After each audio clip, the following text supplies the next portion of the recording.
Movie की शुरुआत में किसी शहर में समीक्षा नाम की एक लड़की की लाश पाई जाती है। किलर ने काफी ब्रूटली उसका मर्डर किया था। पुलिस मीडिया को फोरेंसिक डिपार्टमेंट के ऑफिसर्स इन्वेस्टिगेशन और सबूत कलेक्ट कर रहे थे और फिर उसकी बॉडी को ऑटोप्सी के लिए भेजा जाता है। अगले सीन में हम अर्जुन सेठी को देखते हैं जिसके पिता इंस्पेक्टर थे। अर्जुन कनाडा में पला बढ़ा था और उसे स्क्रिप्ट राइटिंग का काफी शौक है। उसका सपना था कि एक साइको सीरियल किलर पर फिल्म बनाना। अर्जुन के पिता एक इंस्पेक्टर थे जिसकी वजह से उसे काफी सारे क्रिमिनल्स और उनकी हिस्ट्री के बारे में पता था और इस इंफॉर्मेशन का इस्तेमाल करके अर्जुन स्क्रिप्ट लिखा करता था। अर्जुन के पिता की मौत के बाद अर्जुन काफी सालों तक स्ट्रगल करता रहा, लेकिन किसी भी डायरेक्टर को उसकी कहानी का प्लॉट पसंद नहीं आता। इस बीच वो राखी पर अपनी बहन से मिलने के लिए शिमला जाता है। अपने दीदी और जीजा की मदद से अर्जुन पीसीएस की एग्जामिनेशन देकर पुलिस की ट्रेनिंग लेता है, जिसके बाद वो सब इंस्पेक्टर बन जाता है। अर्जुन के जीजा नरेंद्र भी पुलिस ऑफिसर थे। ऑफिसर नरेंद्र पुलिस डिपार्टमेंट में होने की वजह से अर्जुन की काफी मदद करते थे। अगले सीन में अमृता नाम की लड़की स्कूल से गायब हो जाती है। अमृता के माता पिता अपनी बेटी की किडनैपिंग की खबर लिखवाने के लिए पुलिस स्टेशन में जाते हैं। एफआईआर लिखवाने के बाद अमृता के माता पिता एसएचओ को एक गुड़िया दिखाते हैं जिसका चेहरा काफी बुरी तरह से कटा हुआ था और ये गुड़िया की हालत बिल्कुल वैसी ही थी जैसे कि समीक्षा के चेहरे पर घाव किए गए थे।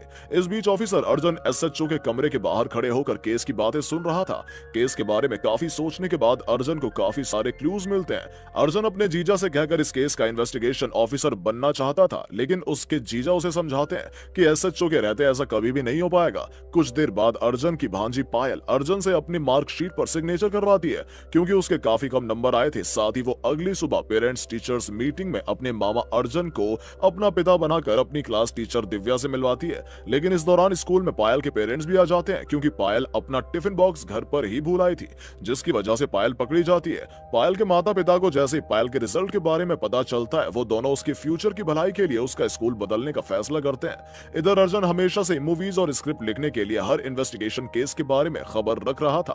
कहीं ना कहीं उसे लग रहा था कि इस केस का संबंध समीक्षा के मर्डर केस से है।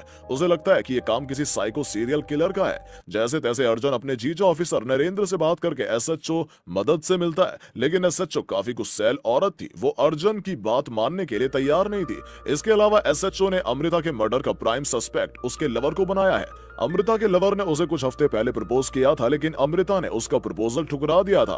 प्रपोज करने के दौरान सभी उस लड़के के ऊपर हंस रहे थे, इसीलिए उस दिन उसने गुस्से में अमृता को जान से मारने की धमकी दी थी। अर्जुन बताता है कि अमृता के लवर से इस केस के बारे में कोई क्लू नहीं मिलेगा क्योंकि यह केस समीक्षा के केस से मिलता जुलता है, क्योंकि जिस तरह से कठपुतली के चेहरे पर कट्स पाए गए हैं बिल्कुल वैसा ही कट्स समीक्षा के चेहरे पर थे। अर्जुन एक एक करके कई सारे केसेस की फाइल से दिखाकर एसएचओ को समझाने की कोशिश करता है, लेकिन एसएचओ अर्जुन की बातें मानने के लिए तैयार नहीं थी।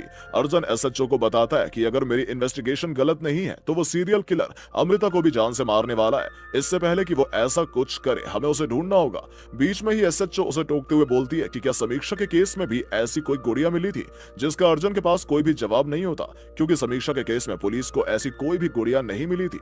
इस बात को लेकर एसएचओ अर्जुन को काफी डांटती है और उसे कमरे से बाहर भगा देती है। जिसके कुछ देर बाद ही पुलिस को एक और लड़की की लाश मिलने की खबर आती है और ये लाश किसी और की नहीं बल्कि अमृता की थी।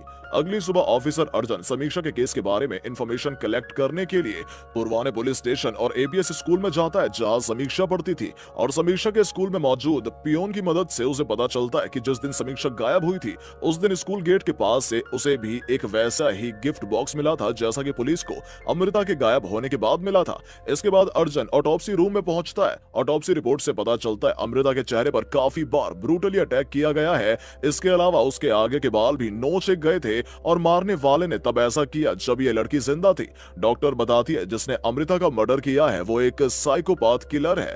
ठीक तभी वहां डीएसपी केस की इंफॉर्मेशन लेने के लिए आते हैं। डीएसपी एसएचओ से काफी नाराज थे क्योंकि अमृता के किडनैपिंग के बाद केस आगे नहीं बढ़ा। इसके अलावा ये केस बिल्कुल समीक्षा के केस से मिलता जुलता है, लेकिन फिर भी केस के बारे में अब तक किसी को कुछ भी नहीं पता है। अब तक अर्जुन की इन्वेस्टिगेशन के बारे में डीएसपी को भी पता लग चुका था और डीएसपी से पूछने पर अर्जुन बताता है कि किलर एक साइकोपाथ है। समीक्षा और अमृता का किलर एक ही आदमी है। इसके अलावा समीक्षा की किडनैपिंग से पहले समीक्षा के स्कूल में वैसी ही गुड़िया मिली थी जैसी अमृता के केस में मिली है। कुछ देर बाद अमृता की लाश पहचानने के लिए अमृता के माता पिता को बुलाया जाता है। अमृता के पिता काफी शॉक्ड थे, इसीलिए वो अपनी बेटी की लाश को पहचानने से मना कर देते हैं और किलर को पकड़ने के लिए अर्जुन सभी ऑफिसर्स को अपना प्लान प्लान बताता है। अर्जुन कहता है किलर अपने मर्डर स्टाइल से दुनिया में पब्लिसिटी और डर फैलाना चाहता है, इसीलिए अर्जुन सभी ऑफिसर्स को इस केस के बारे में मीडिया को बताने से मना करता है। दूसरी तरफ पुरुषोत्तम नाम का एक मैथ टीचर को अपने स्टूडेंट्स को काफी टॉर्चर करते हुए दिखाया जाता है। जिन जिन बच्चों के रिजल्ट्स अच्छे नहीं होते थे उन सभी बच्चों को पुरुषोत्तम मोलेस्ट करता है, स्पेशली लड़कियों को। ऐसे ही एक दिन जब स्कूल हॉल में कोई फंक्शन चल रहा था, तब क्लासरूम से सभी बच्चों के जाने के बाद पुरुषोत्तम अपनी एक स्टूडेंट का शोषण करता है। सभी स्टूडेंट्स पुरुषोत्तम से काफी डरते थे क्योंकि वो लड़कियों के साथ बहुत बुरी तरह से बिहेव करता है। अगले सीन में दिव्या की स्टूडेंट कोमल अचानक गायब हो जाती है। इन्वेस्टिगेशन करने के बाद ऑफिसर अर्जुन अपनी टीम के साथ कोमल के स्कूल में आए हुए थे। कोमल के गायब होने से पहले वो आखिरी बार अपनी टीचर दिव्या से मिली थी। दिव्या बताती है कि जिस ऑटो से कोमल अपने घर जा रही थी, उस ऑटो के पीछे एक अजीब तरह का मार्क बना हुआ था। उस ऑटो को ढूंढने के लिए दिव्या पुलिस ऑफिसर्स के साथ जाती है, लेकिन ये लोग ऑटो ढूंढ नहीं पा रहे थे। इसी दौरान दिव्या की भांजी इति के स्कूल से इमरजेंसी कॉल आता है और उसे स्कूल में बुलाया जाता है। इति बहरी थी, इसीलिए उसके सीनियर स्टूडेंट्स उसे काफी बुली करते थे, जिसकी वजह से इति काफी उदास रहती थी। इति का सेल्फ कॉन्फिडेंस बढ़ाने के लिए अर्जुन उसके स्कूल में जाकर सीनियर स्टूडेंट्स को सबक सिखाता है, जिसके बाद से अर्जुन और दिव्या के बीच दोस्ती हो जाती है। दिव्या बताती है कुछ सालों पहले इति की मां की मौत हो गई थी और इति की कंडीशन देखने के बाद उसके पिता उसे पालने से मना कर देते हैं और तब से वो मेरे साथ रहती है। अब 2 दिन बाद हाईवे रोड पर कोमल की लाश मिलती है। कोमल की इन्वेस्टिगेशन करने के लिए ऑफिसर अर्जुन अपनी टीम के साथ स्पॉट पर पहुंचता है। इस बीच दिव्या को भी ऑटो के पीछे का मार्क याद आ चुका था और वो इस बारे में अर्जुन को बताती है। अर्जुन उस ऑटो रिक्शा का पता निकलवा कर ड्राइवर को कस्टडी में लेता है। ड्राइवर बताता है मैं लड़कियों को पुरुषोत्तम नाम के आदमी के साथ उसके घर तक पहुंचा देता हूं, जिसके बदले पुरुषोत्तम मुझे पैसे देता है। दरअसल पुरुषोत्तम पायल के स्कूल का ही वही टीचर है जो अब तक काफी लड़कियों को मोलेस्ट कर चुका था। पुलिस ऑफिसर्स पुरुषोत्तम के बारे में इंफॉर्मेशन निकालने के लिए उसके घर की छानबीन करते हैं। पुरुषोत्तम के घर से भी अर्जुन का वैसा ही फोटो मिलता है जैसा किलर किडनैपिंग के बाद रखा करता था। अर्जुन को पुरुषोत्तम पर शक था और वो उसे अरेस्ट करने के लिए स्कूल में जाता है। इधर स्कूल में पुरुषोत्तम अपनी क्लास ले रहा था। पायल मैथ्स में काफी वीक थी, इसीलिए पूरी क्लास के सामने पुरुषोत्तम पायल को मारने लगता है और स्कूल की छुट्टी होने के बाद पुरुषोत्तम पायल को कमरे में बंद करके उसके साथ जबरदस्ती करने लगता है। लेकिन अब तक अर्जुन उसका पता लगाते हुए यहाँ तक पहुंच चुका था और वो पुरुषोत्तम को काफी बुरी तरह से मारने लगता है। पुरुषोत्तम की हालत काफी खराब थी, जिसके बाद उसे हॉस्पिटल में एडमिट किया जाता है। पुरुषोत्तम कन्फेशन के वक्त बताता है मैं लड़कियों के साथ मजे करता हूँ और उन्हें मोलेस्ट करता हूँ, लेकिन मैंने किसी का खून नहीं किया है। उस दिन भी मैं पायल के साथ जबरदस्ती करने वाला था, लेकिन पायल वहां से भाग गई थी, इसीलिए मैं उसके साथ कुछ कर नहीं पाया और उसके जाने के बाद मेरे घर के ठीक सामने मुझे वो गिफ्ट बॉक्स मिला था।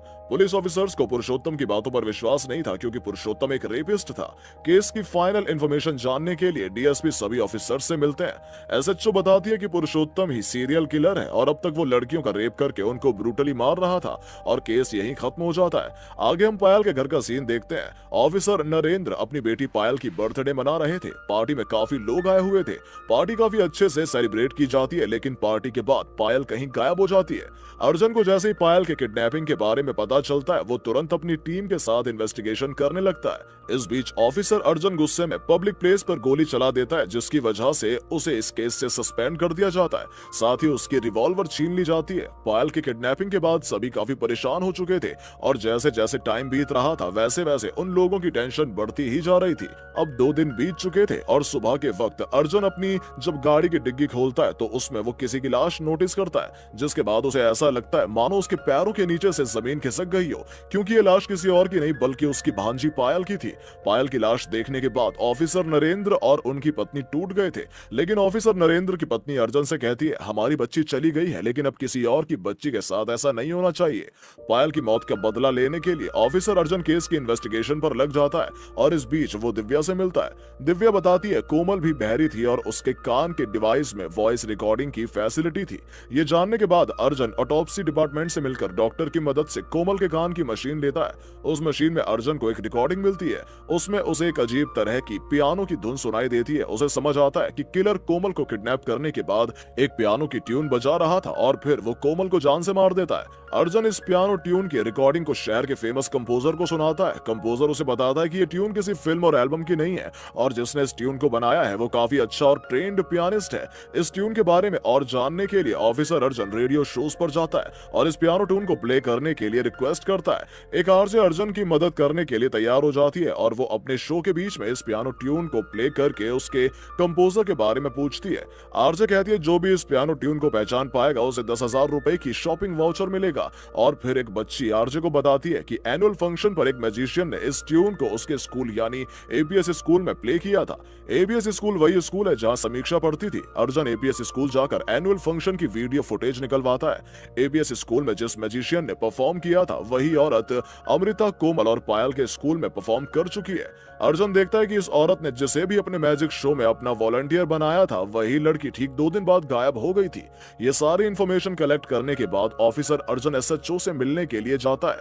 अर्जुन इस केस के बारे में सारी इंफॉर्मेशन एसएचओ को बताता है और एसएचओ उसकी सारी बातें मान लेती है और उसे केस में इन्वेस्टिगेटिंग ऑफिसर बना देती है। किलर को पकड़ने के लिए ये सभी मिलकर मैजिशियन औरत की अगले शोज के बारे में पता लगाते हैं।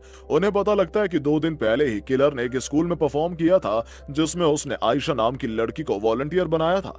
यानी कि अगला टारगेट आयशा है। आयशा को बचाने के लिए एसएचओ और प्रिंसिपल की मदद लेकर अर्जुन आयशा के स्कूल के सभी बच्चों को सेफ्टी टिप्स और अपना नंबर देता है। अर्जुन इस तरह से सभी क्लासेस में जाता है जिससे किलर या किसी भी और इंसान को इस बात का पता ना लगे कि वो लोग किलर के अगले टारगेट के बारे में जानते हैं। और अर्जुन क्लास के दौरान चालाकी से आयशा का नंबर लेकर उसके फोन के जीपीएस को ऑन कर देता है। अब स्कूल की छुट्टी होने के बाद आयशा को किलर किडनैप कर लेती है और पुलिस ऑफिसर्स आयशा की जुड़वा बहन का पीछा करने में लग जाते हैं। काफी देर तक ढूंढने के बाद भी आयशा मिल नहीं रही थी और एसएचओ पूरे शहर में नाकाबंदी लगा देती है और जीपीएस लोकेशन की मदद से अर्जुन आयशा को ढूंढने लगता है। दूसरी तरफ आयशा को एक अजीब घर में ले जाया जाता है। आयशा की मौत से पहले मैजिशियन वही पियानो ट्यून बजाने लगती है। इस बीच आयशा चालाकी दिखाकर बाथरूम में छिप जाती है और फिर वो ऑफिसर अर्जुन को कॉल करके अपने बारे में बताती है। अर्जुन उसकी लोकेशन को ट्रेस करते हुए उस एरिया तक पहुंच जाता है। इधर आयशा को मारने के लिए मैजिशियन पागलों की तरह बिहेव कर रही थी। जैसे तैसे आयशा बाथरूम की खिड़की से भाग जाती है और ऑफिसर अर्जुन भी उस कमरे तक पहुंच जाता है जहां पर आयशा छिपी हुई थी। पुलिस से बचने के लिए मैजिशियन ने आयशा को बेसमेंट में बंद करके रखा था जिसके बारे में अर्जुन को नहीं पता था। काफी देर तक ढूंढने के बाद अर्जुन को बेसमेंट का दरवाजा मिलता है और वो आयशा को रेस्क्यू कर लेता है, लेकिन इस बीच मैजिशियन भाग जाती है। उस मैजिशियन को पकड़ने के लिए अर्जुन पूरे शहर में पुलिस की सिक्योरिटी बढ़ाने के लिए कहता है। वहीं दूसरी तरफ मैजिशियन दिव्या के घर पहुंच गई थी। मैजिशियन दिव्या पर हमला करके उसकी भांजी इति को किडनैप करके ले जाती है। कुछ देर बाद अर्जुन दिव्या से मिलने के लिए उसके घर पर पहुंचता है और उसे पता चलता है किलर ने इति किडनैप कर ली है और जैसे तैसे अर्जुन एसएचओ की मदद लेकर मैजिशियन का पता लगाता है और उसका पीछा करते करते वो इति तक पहुंच जाता है।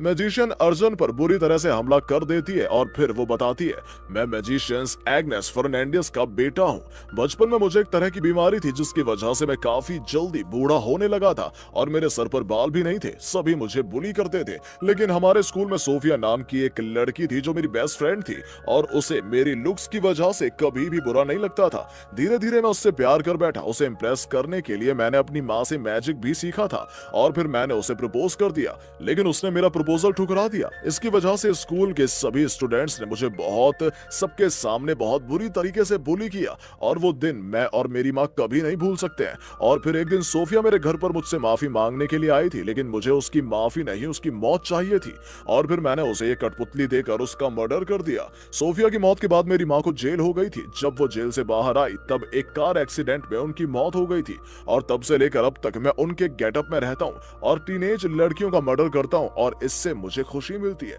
इसी बीच अर्जुन किलर को गोली मारकर ट्रिगर करने लगता है। गुस्से में किलर अर्जुन पर अटैक कर देता है और फिर इति अर्जुन को बचाने के लिए अर्जुन को एक छुरी देती है और इसी छुरी की मदद से अर्जुन किलर के गले में अटैक करके उसकी जान ले लेता है। कुछ देर बाद अर्जुन और इति को ढूंढते हुए दिव्या वहां पर पहुंचती है और ये तीनों सेफली अपने घर के लिए निकल जाते हैं और ये मूवी यहीं पर एंड हो जाती है। तो ये वीडियो आपको कैसी लगी कमेंट बॉक्स में जरूर बताएं। वीडियो पसंद आई हो तो वीडियो को लाइक और शेयर कीजिए और चैनल को सब्सक्राइब कर दीजिए। मिलते हैं आपसे अगली मजेदार वीडियो के